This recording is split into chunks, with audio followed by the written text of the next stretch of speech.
आइए मैं स्टार्ट करता हूँ बीम से। ये देखिए बीम लगी है, तकरीबन ये 12 फीट की है बीम।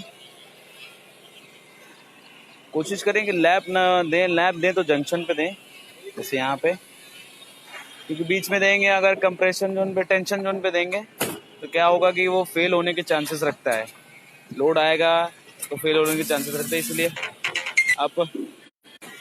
आप जो बीम दे रहे हैं वो उसका लैप जो है वो जंक्शन पे दें और डेवलपमेंट लेंथ जरूर दें, क्योंकि यहीं से ये ट्रांसफर करेगा लोड को कॉलम में।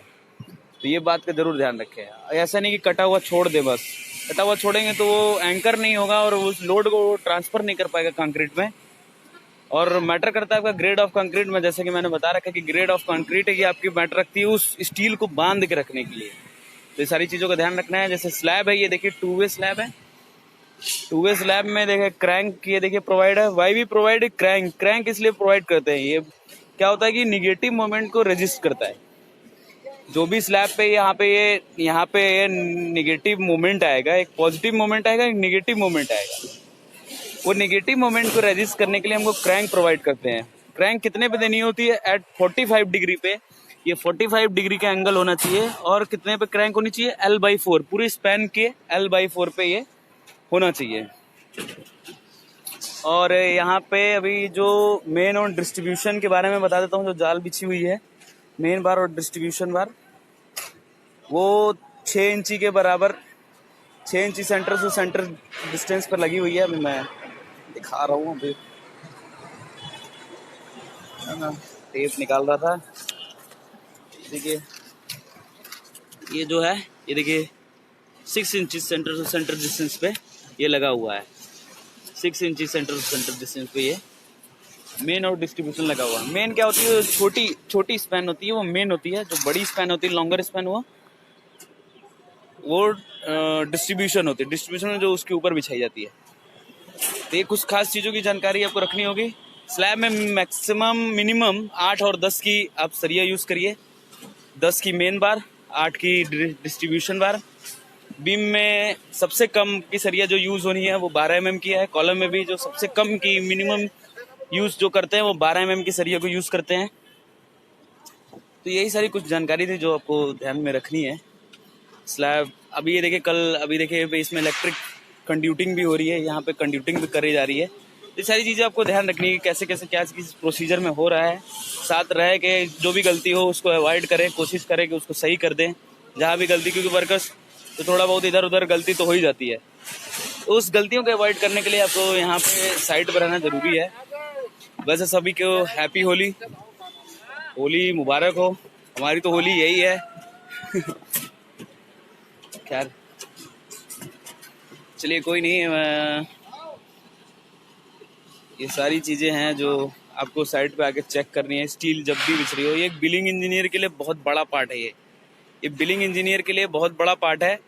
वो उसको जब बीबीएस का शेड्यूल बना के जब क्वांटिटी निकालनी होती है कि स्टील कितनी यूज़ हुई स्लैब में, बीम्स में, तो ये कैलकुलेशन करके प्रोजेक्ट पास होता है जब टेंडर वेंडर। तो ये बिलिंग इंजीनियर की सबसे बड़ी क्वालिटी होनी चाहिए कि वो इस चीज़ को सही से एस्टिमेट करे। एस्टिमेशन एंड कॉस्टिंग उसको जरूर से आनी चाहिए बार बेंडिंग शेड्यूल की, नहीं तो प्रोजेक्ट क्या होगा, लॉस में हो जाएगा। ये सारी चीज़ों का ध्यान रखना मेरी ड्यूटी इंजीनियर की। यहाँ पे तो मैं बस साइड पे जो गलतियाँ होती है उसको मैं बस सुधारता हूँ। मेरा काम बिल बनाने का तो नहीं है, ये काम होता है बिलिंग इंजीनियर एस्टिमेशन का, कॉस्टिंग का। एस्टिमेशन कॉस्टिंग लेकिन एक सिविल इंजीनियर को तो आनी चाहिए, हर एक तरीके से उसको सब चीज़ें आनी चाहिए। एस्टिमेशन, कॉस्टिंग, सारी चीज़ें आनी चाहिए। ये सारी रिस्पॉन्सिबिलिटी होती है, एक ड्यूटी होती है। जैसे देखिए 2 वे स्लैब है, इसके चारों तरफ क्रैंक है। 1 वे स्लैब में 2 साइड क्रैंक होता है जहाँ 2 बीम का सपोर्ट होता है। 2 वे मतलब 2 वे है, एक ये वे है, एक वो वे है। 1 वे मतलब एक वे है, ये वे। कोई ये सारी चीज़ें छोटी छोटी चीज़ें बताता नहीं है। मैंने यूट्यूब पे बहुत सारी वीडियो देखी है, लेकिन कोई कभी खुल के कोई सारी चीज़ें नहीं बताता। जो मेरे से जितना बनता है मैं कोशिश करता हूँ कि मैं सारी चीज़ें बताने की कोशिश करूँ, जितना मैंने अपने ड्यूरिंग पढ़ाई के टाइम में जो भी नॉलेज ली है। फिर मैंने भी बहुत सारी चीज़ें सीखी हैं, साइट पे जाके नॉलेज ली है, यूट्यूब से बुक्स पढ़ी है बहुत सारी। तो ये सारी चीज़ें, IAS कोड पढ़ी है, आपको ये सारी चीज़ें आपको ध्यान मिलेगी वहाँ पे। कि हाँ IS कोड क्या कहता है, कैसे क्या करना है आपको, बार बेंडिंग शेड्यूल कैसे रखना है। तो ये सभी IS कोड के अकॉर्डिंग होती है। डिजाइन होती है, design of slab, design of beam, design of column. ये RCC में है, पूरा RCC में भी पूरी डिजाइन होती है। ये देखिए कंड्यूटिंग, इलेक्ट्रिक के भी कंड्यूटिंग में ध्यान रखना है। 10 फीट की पाइप है। इसमें भी 2 टाइप की पाइप आती है, एक आती है वॉल की, एक आती है छत की। तो छत की लीजिए, हैवी लीजिए। ये देखिए कंसील्ड है, ये लाइट के कंसील्ड है। प्लास्टिक वाले सही होते हैं, ज़्यादा खराब नहीं होते हैं, फिर जंग लगने का वो नहीं होता है, कंक्रीट में रहता है। तो ये सारी चीज़ें, फैन बॉक्स भी अभी होंगे, कुछ कंसील्ड इधर पड़ी हुई हैं अभी। ये देखिए बैंड पड़े हुए हैं, PVC बैंड है ये सारे। ये देखिए कंसील्ड है। आ गया सामान ऊपर से नीचे आ गया। शटरिंग लग चुकी है। अब कास्टिंग के दौरान आप ध्यान रखें ये सारी चीज़ें कि शटरिंग को लेवल करना है, इस पर शटरिंग ऑयल गिराना है, ये सारी चीज़ें, शटरिंग टेप लगना है, ये सारी चीज़ों का ध्यान रखें। कवर ब्लॉक्स लगेंगे। इसी के साथ मैं लाइव को एंड करता हूँ। Thank you.